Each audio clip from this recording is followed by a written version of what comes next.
We are at the Critteraid Animal Rescue Sanctuary farm in Summerland.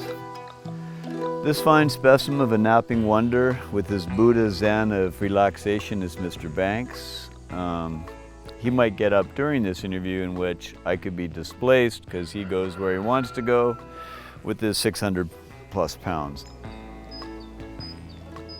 What do I love the most about Critteraid? It's peaceful. It's beautiful here. And I think I'm gonna text everybody to leave me alone here and not interrupt me. I'm gonna nap off. Hey Alpha, was I meeting you? You have to refresh me. I've got buried in chaos. I will, for sure. Okay, talk to you in a while. All right, bye.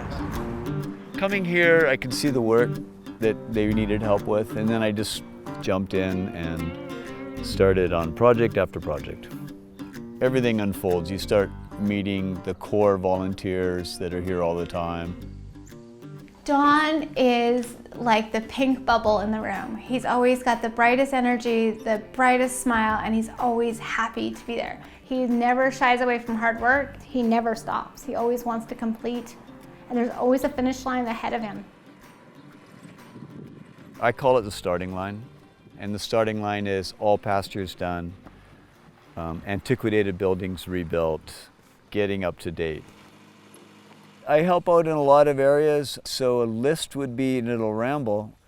I'm basically a go-to, I'm a gopher. If anybody on the board needs help with anything picked up. Tomorrow will be grounds day, so I'll weed eat for 2 to 4 hours. Don is such an amazing person. You're lucky enough to come along with people like that you meet in your life. He's got a story, everyone has a story. He came here to heal and share. He didn't dwell, and he found a way to move forward. The day that I went to the hospital, the heartburn wasn't going away.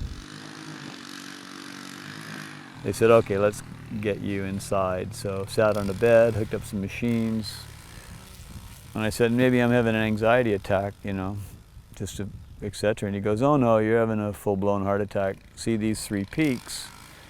Those are blockages. So you're gonna need bypass surgery. And that's, in one sentence, you're like, oh, okay, They cracked your ribs in half in your sternum, and you feel like you've been pulled apart. I've opened up my chest and had people manipulate my heart, so it's a kind of a weird, alienating feeling.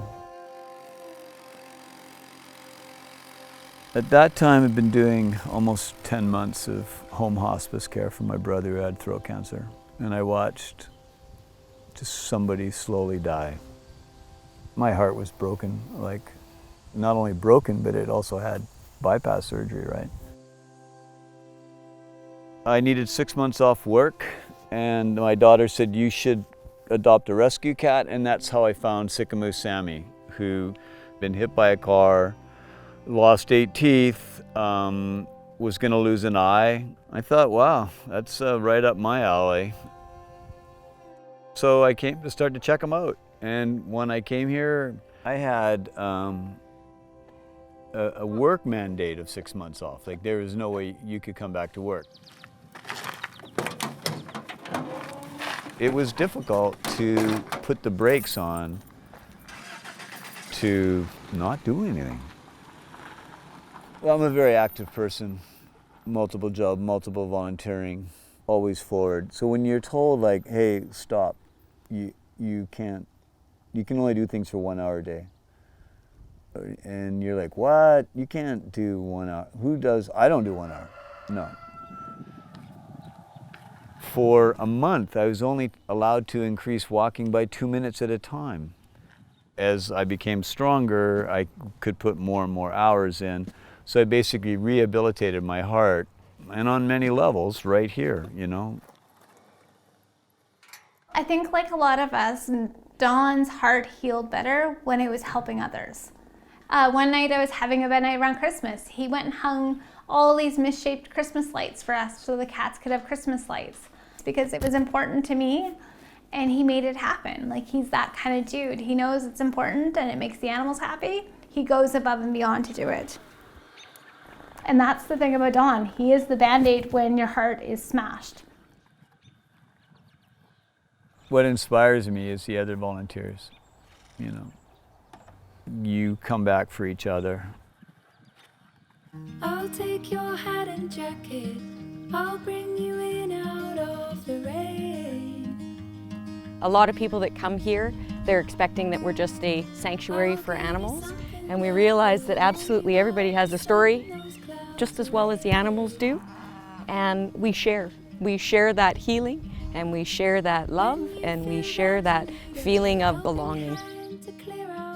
I'm comfortable hanging out here. I can have the worst days in a row, but the best thing I did was make sure that Mr. Banks got fresh water. Everything go wrong, but you can throw in an hour volunteering in any organization and feel better for it. And then you, I can reach you. Banks, you getting up, dude? All right, Banksy's up. We might have to move your camera. What are you gonna do, bud? You wanna eat my chair?